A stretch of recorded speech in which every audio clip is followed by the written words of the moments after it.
Ladies and gentlemen, please take your seats. You know, maybe it's time we actually figure a little bit about what's actually happening in the quote-unquote cloud. And if you're within the sound of my voice, that must mean you're in the seats with once more. As always, my name is Dave Voigt, and I'm the host of this podcast, where we sit down with a wide-ranging variety of industry professionals and pick their brain about current projects, state of the industry, how they got started, and so very much more in a light and conversational fashion. And if you like how we do things around here, I'm assuming you do, you're listening to the podcast right now, you can subscribe to it. You can find us over at Apple, Spotify, Amazon, Google, basically wherever you get your podcasts. And plus, we archive every single one of our episodes over at our In the Seats YouTube channel, so if you can give us a like and subscribe there, that would be fantastic. Also, you can follow us on the social media. You can find us at Facebook, Twitter, and Instagram at either at In the Seats or at It's Podcast One for all sorts of updates. And plus, you can find us on TikTok at In the Seats for a little bit of fun as well. But finally, and I say this a lot, but it's true, most importantly, please pay us a visit over at In the Seats, intheseats.ca for all the latest and greatest from the world of film, television, film festivals, basically the moving image at large, because that's what we love to write about, and we love it when you come read about it. So please stop on by. This episode is gonna be a good one. We're taking a look at a little short documentary that has been playing a few film festivals and is available online as well. It's called Discriminator. It is a short interactive documentary that explores the consequences of our oversharing online.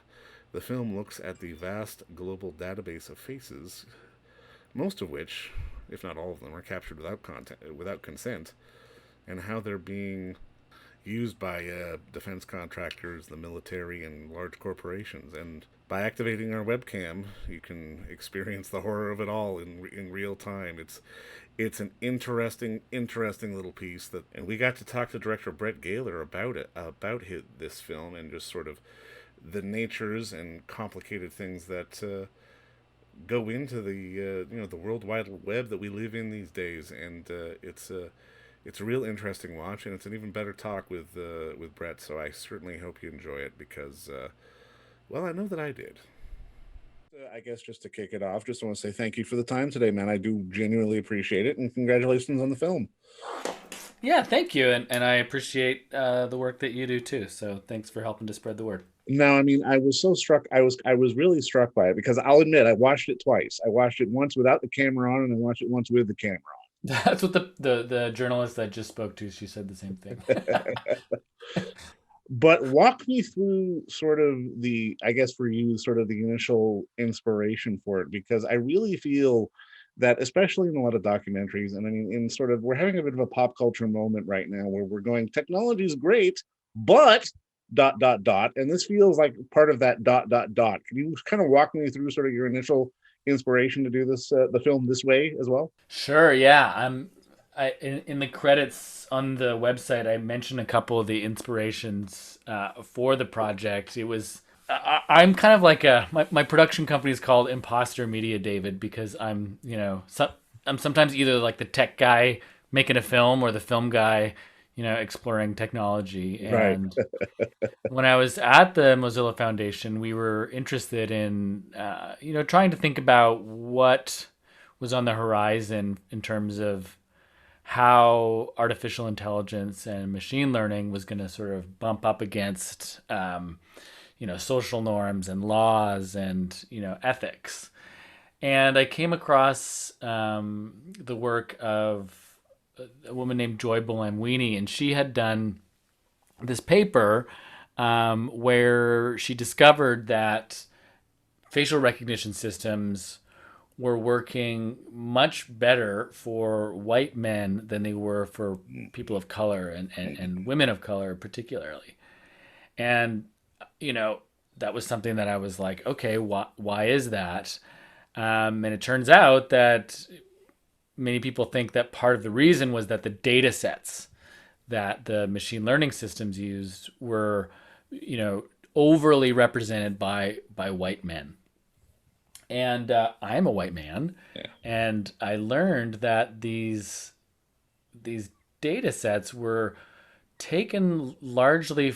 There was this one data set called the Yahoo Flickr Creative Commons 100 million. That was this database of 100 million images that of photos that were on the Flickr photo sharing site.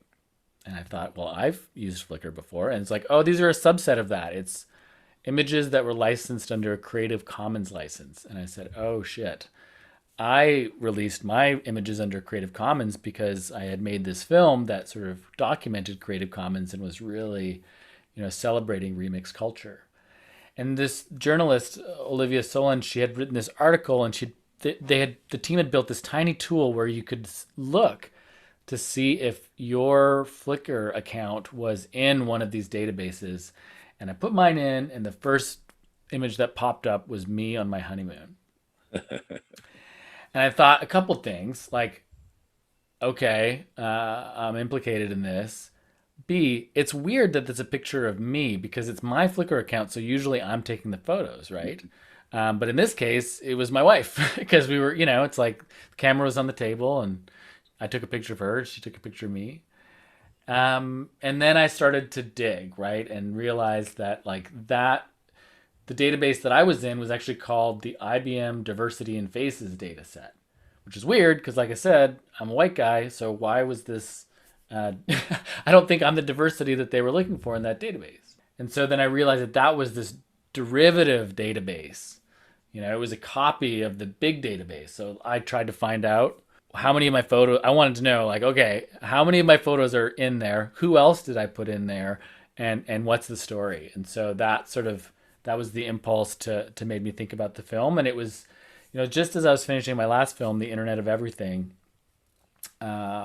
I thought, this is something that I'm kind of interested in. Maybe this is a next project. And I put in a couple of funding applications. And then just as COVID hit, I got them. So I was like, okay, well, I guess this is what I'm doing for a year. Well, you had a to-do project. That's not a bad thing. Oh, dude, it's like the only thing that's kept me sane in this little cave that I'm in.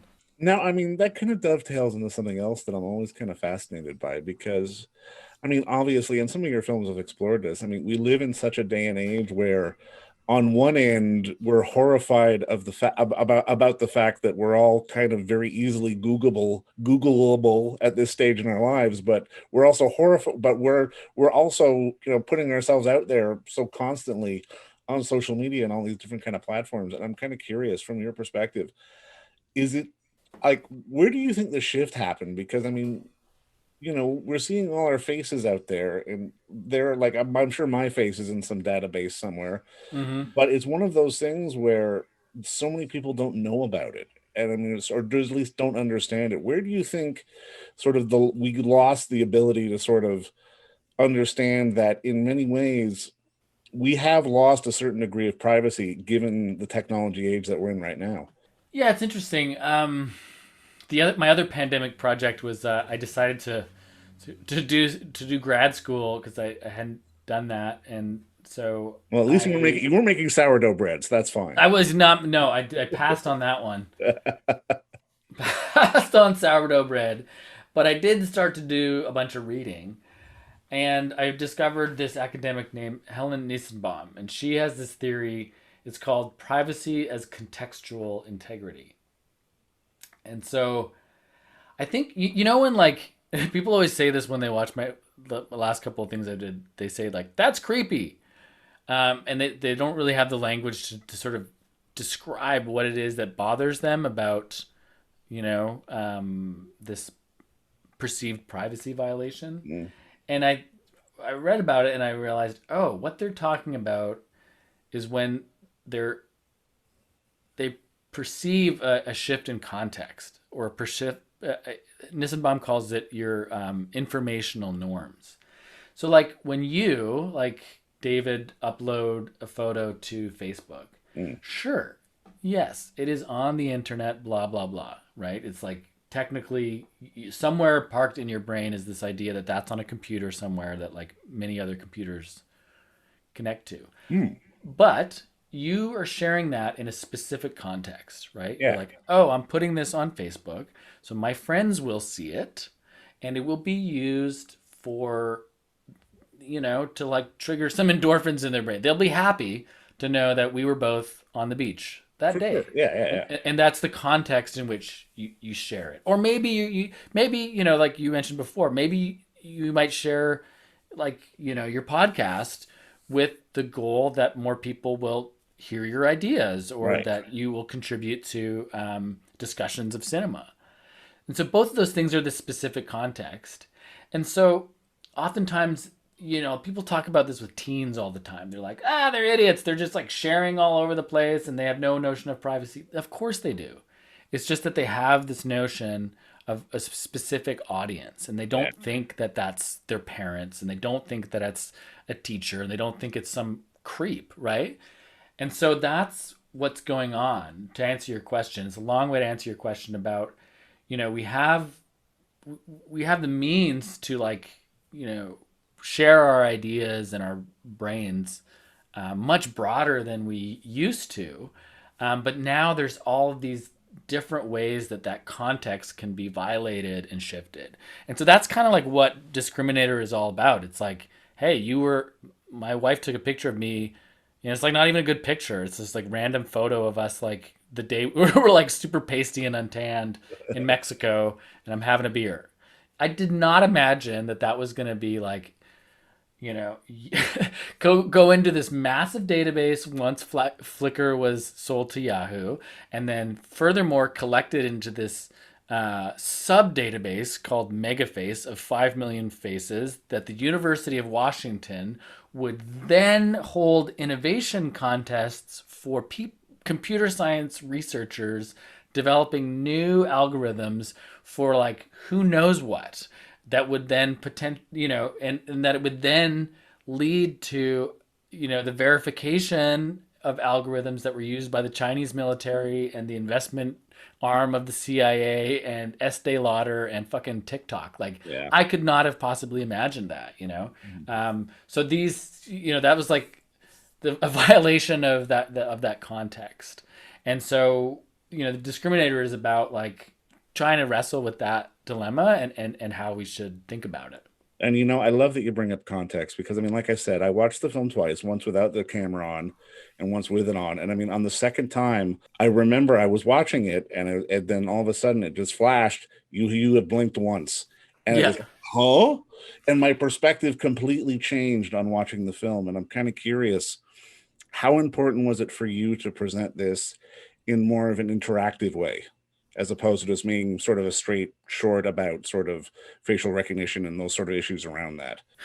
Yeah, I mean, I don't have a short answer to that, David. I No, hope it's that's a okay. podcast. Like, Go. yeah, like I'm a nerd, right? Or I don't know. I'm really interested in the web as this sort of distinct technology. I always have been. I spent 10 years at Mozilla, and when I was there, was sort of involved in some development of technologies that would think about what you could do on the web with video that was different than you could do on TV. Mm.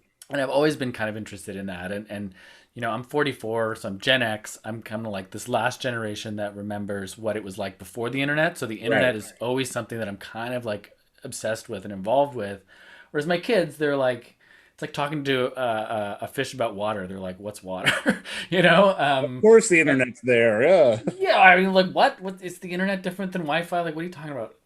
So to your point of like, why was it was interesting to me, like, when I try to make documentary work, I try to think about like, what is the reaction that I want in the audience? And I wanted the reaction that you had, which is like to think about it in a different way, because you saw that technology happening to you. So rather than this being this kind of abstract thing, what would it take to kind of generate that emotion, to get close to the experience that I had, of having that realization that I'm implicated in this big system.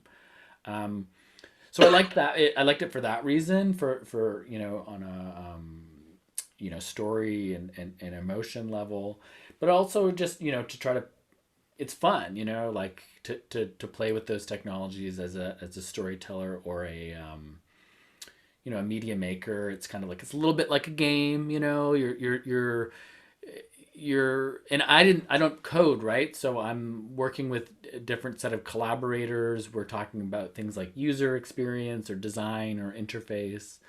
So it's kind of like something you're using different faculties.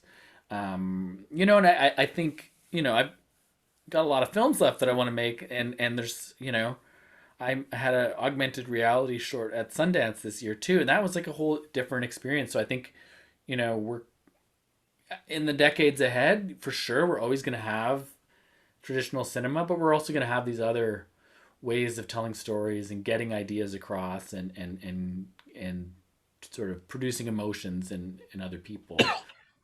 No, and I mean that's interesting because I mean obviously this isn't necessarily something that would have played in like a traditional shorts package in a traditional theater. This needed to be Mm-hmm. more interactive and more experiential. And I'm kind of curious because I mean, as more people get vaccinated and everything slowly but surely kind of goes back to normal, it's never going to go 100% back to normal. And I'm kind of curious Mm-hmm. for you as a filmmaker, how do you think sort of the access to technology that we've all in many ways been forced to learn how to use because of the situation in the world as general is sort of changing your way of storytelling? Because I mean, like I said, you could have done this just as a straight 15-minute story about facial recognition and put it up on a big screen and that would have been fine, Mm-hmm. but this is a different experience than that. Yeah, and I mean, the other thing, I also, there's the whole kind of chapter in the film or the, in Discriminator, which is not a film at all. It's more like a podcast meets, um, you know, data visualization. When I talk to Adam, and that's just a web page. It's Yeah. like we're animating a web page moving and allowing you to sort of explore what happened to my material. And that's what we're trying to do there is you know use media in a way that people are sort of getting used to. Like, I think podcasts had a huge, like, probably the biggest impact or influence, sorry, on this project was a podcast. Because there's not a single frame of video that is shot in this, right? Right. Yeah. It's all like animated, and voiced in a way that's totally influenced by podcasts, right? It's like the pr- proc, you know, the proximity of the mic to the my face, like the way that you talk and the way that you're sort of like you're having this kind of conversation, and you're in someone's head, literally they've got like headphones in. Um, and then, yeah, you're kind of like, maybe you're doing something else or you're thinking about something and you're drawing the connections between these two different ideas. So yeah, it's like it's meant to be a web documentary, right? Which is this genre that's kind of gone away. Like, people are more, in apps or like really specific websites, but sort of like, like, I'm guilty of, having this sort of like nostalgic moment. Like, remember when websites were this thing that you kind of like clicked here and you clicked there and you moved around, and people don't do that anymore. So the web documentary has, like, innovation and in presenting websites is kind of like, it's much more niche now. Yeah. Um, but that was a genre maybe like 5 years ago. These kind of individual standalone web pages. It was popular like in Europe, and here in Canada, the National Film Board did a lot of web documentaries too. And it's weird because I mean, and especially with some of the issues that come up in the film, like you see the technology of like deep fake and all these fake this database of faces. I mean, you could theoretically deep fake yourself an entire film if you wanted to. And Oh my God, no, you couldn't, because dude, making that 10-second deep fake almost fucking killed really, me. okay, all Oh right, no, no, yeah, no, it's like, that's something I'm curious about because yeah, it was. Oh my God, like on Monday, we were like, oh, it doesn't work in Safari, and I'm like, oh, I tried it on an iPad and it looks terrible. Like, that's a whole other level of, making this work on like everybody's computer. Like, that's impossible, but just making it work like most of the time, even in, Chrome and Firefox and Safari and iPads and Android. that's a whole other thing. So I mean, I guess that okay, then I guess that kind of dovetails into something else. Like I'm curious, when you're making something interactive like this, are you trying to push against the existing technology to create what you want, or is it a question of it pushing back against you, telling you what you can do? Yeah, it's really like a give and take in that regard. Like, so, you know, the for folks who haven't seen it, we do facial recognition using your computer's webcam, and all that computation, that machine learning and that visualization that happens like on your computer in a web browser, right? Um, as opposed to maybe other like Siri, for example, like that whole thing where it's like learning your voice and it's figuring out what your voice commands. That's all happening in the cloud, right, on someone else's computer. So for us to do that all on your computer, and the reason we want to do that is to respect your privacy, obviously, Right. and just like I'm not Google or Amazon. I don't have, like, when we talk about in the cloud, like that's a specific thing. That's like a server farm in Texas, I don't have that. So that's cool that I can do that using the web and using pretty simple technologies like JavaScript and HTML and CSS. But it's definitely to your question, it's like pushing what those systems are designed to do and are capable of doing. And so the web developer Jay Paris, he's amazing and did really great work with it's a really constrained palette that you have when you're working on the web. Unfortunately, like I would hope that like those technologies would continue to evolve, but and they have to some degree, but lots more technological innovation is happening in virtual reality and apps on our phones and in other places, but yeah, it's fun to work within those limits too. No, I'm curious because I mean, obviously, people will watch something like this, and the issue of oversharing and privacy, as we've talked about, will come up. But I'm kind of curious from your perspective because, on one end, I look at this as almost a film that goes, listen, we've already overshared. Maybe it's Mhm. time we're just a little more aware of the consequences thereof and move forward rather than going, oversharing bad. You know what I mean? Yeah. It's like what I was saying before about teens and the that people think that they just overshare and they're sort of ignorant or naive about that, and I don't think that's true. And I think that like that's kind of like victim blaming, right? That's Yeah, like totally. I shared those photos, like those photos of my daughter. That was so that like my family, when I was living in Montreal, my family, in British Columbia could see that. That was that context.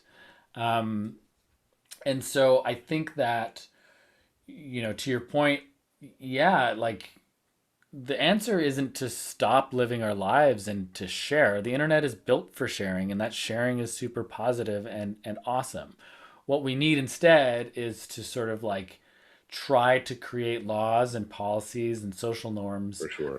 about when that context is violated, and particularly about like especially with facial recognition is this sort of subset of computer vision, which is a subset of artificial intelligence, and there's just a host of concerns about what those technologies should be able to do in places where they interact. Like for example, in the United States, there's some places where automated decision making systems are evaluating people's potential to recommit a crime. Like a judge will say like, oh, you got a 4, on your recidivism rate. Well, guess what? Like white guys get a score of like that's way less than like black men because unfortunately there are these inequities in society. So rather than say like we should never use artificial intelligence because there's artificial intelligence could also be used to like do early warning detection of cancer, for example, by like looking at our skin. It's what are the uses and what are the areas of intersection that are problematic and that we don't want to see. Like encryption technology, for example. That's a place where people have thought like, oh yeah, that's a spicy meatball. Like we shouldn't, that should be like a technology that there is export controls over. Like only the military should be able to export that, for example, because people know that like the consequences of casually releasing some of those technologies are high. Yeah. No, I mean, I'm curious because you like you've said, like you've done other films that have sort Sorry, of. David, you have to rein me in too if I'm rambling. No, please, please, please.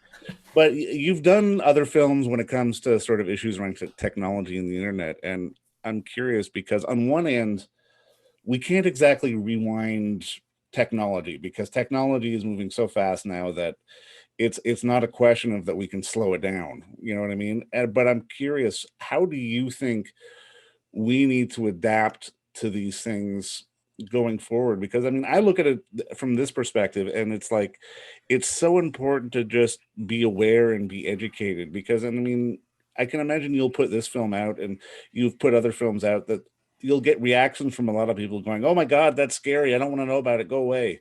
But really Mm-hmm. that's sort of the opposite reaction you should be having. Yeah, so I do a lot of work with other filmmakers and media makers, and we think about like narrative. You know, like what is the narrative around this issue that we want to see? What's a positive narrative?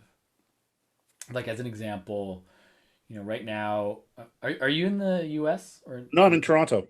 yeah, okay, well, it's like a Canadian example. Like the narrative around residential schools, for example, Right. has radically shifted, you know, in the last couple of years, and particularly in the last couple of weeks.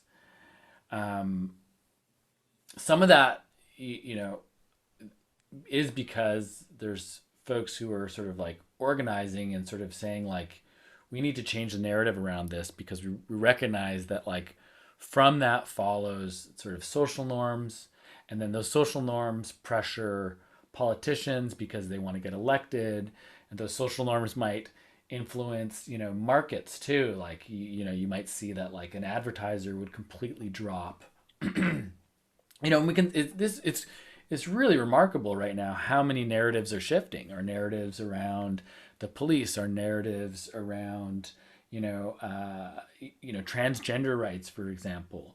All these are sort of these contested spaces of narrative. And I find in the privacy space or around AI, and I've been guilty of this for sure. You know, just scaring people and just saying like, look at this other thing on top of the fact that the world's coming to an end, and you know, like the US is completely fucked, and you know, like we like, oh, by the way, did you know that like you thought you lived in a great country, but it's like it's a colonialist nightmare that like completely gave a genocide. On top of that, you need to worry about like, you know, what you like on Facebook and Yeah. stuff, because that's gonna come and get you. And that's just like people are going to turn off from that. And more importantly, that can like, and it's sometimes around AI, the narratives that you see are like these robots are going to take our jobs, or like it's a tool of these evil corporations and these crazy governments, you know. And that just has the effect of people thinking that they don't have any agency over that it's like Right. something else that's like doing something to them, where it's actually the case that like some smart policy decisions could actually like go a long way, or like some good research or some sort like good technological innovations. And so like, I can't remember what your original question was, David, but I see like my role is not to like shut somebody down. I want to like incite your curiosity, which is also why, you know, the stuff I tend to make is like, you should have a moment where you had a laugh, or you thought like, whoa, that's a trippy animation, or like, what's going on, or you know, like I got your attention. And I think a lot of the, you know, docs lately that have been about the internet are super guilty of unfortunately, I had a review came out today that was like it's the most horror movie that Hollywood could have ever written. It's like, ah, damn it, you know, like that's not what I want. You know, I want you to think like this makes you think this, like, you know, the rainbow barf coming out of your mouth made you realize that like facial recognition is here or whatever. So yeah, all that to say, just like the Social Dilemma, that one that was on Netflix, it was like marketed with like a bear trap, and like everything was like dark and shot with this like high key lighting, and like the interviews were all like, this is going to destroy democracy and it's going to like lead to the end of the world and everything as we know it that's good. It's like, oh, okay, I guess then I just should just I don't know, like tune out. I don't know. Well, and I What mean can I do? that's the weird thing though, because I mean, on one end, when you're the people, the powers that be out there are trying to sell documentaries like this, they're trying to sell it like a straight line, like it is sort of almost a fictional film. But in reality, and I mean, I think this is the good thing about your film and some of the stuff that you've done, is that documentary has such freedom inside the narrative that it doesn't have Mhm. to be that straight line. And I'm kind of curious, what is it for you as a filmmaker that sort of draws you into the documentary form? Because I mean, people have always thought documentary is talking heads and facts and talking Yeah. heads and facts, but in reality, it's so very much more. Yeah, the filmmaker Brett Story, she actually published a really great article about this the other day in The Guardian. And there is this. It was like this when I was first starting to make docs too. There was this like at that time it was considered a golden age, and this time is also considered one of those, because there's we have like Netflix and Apple Plus and documentaries everywhere, and you do find that this you know there tends to be like, look at what wins the Oscars. It's always this like narratively driven beginning, middle, and end setup. Follow like character kind of has a crisis moment. Like it follows that like Pixar kind of like Yeah. once upon a time there was somebody, and every single day they did this until something else happened, and then but until they made this decision, and until then, and then they all lived happily ever after. And they Like overcame it and that's everything's fine. And yeah, exactly. Yeah. and there's a reason, because people do want kind of like to know what the end is going to be, or um but I think there's a danger there in that, like, not all social issues fit into that tidy narrative.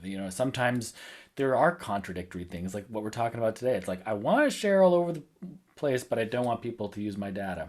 How should I think about that?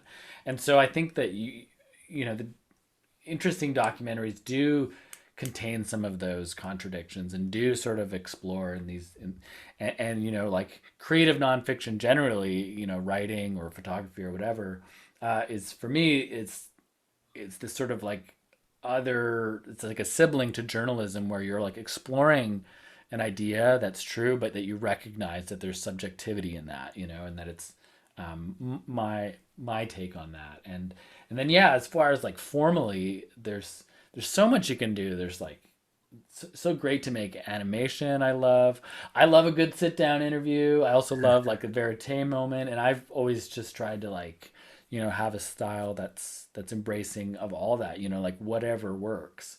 There is a lot of sort of purists that, like, when you're trying to make docs, it can be really hard, because people are like, well, what am I gonna see?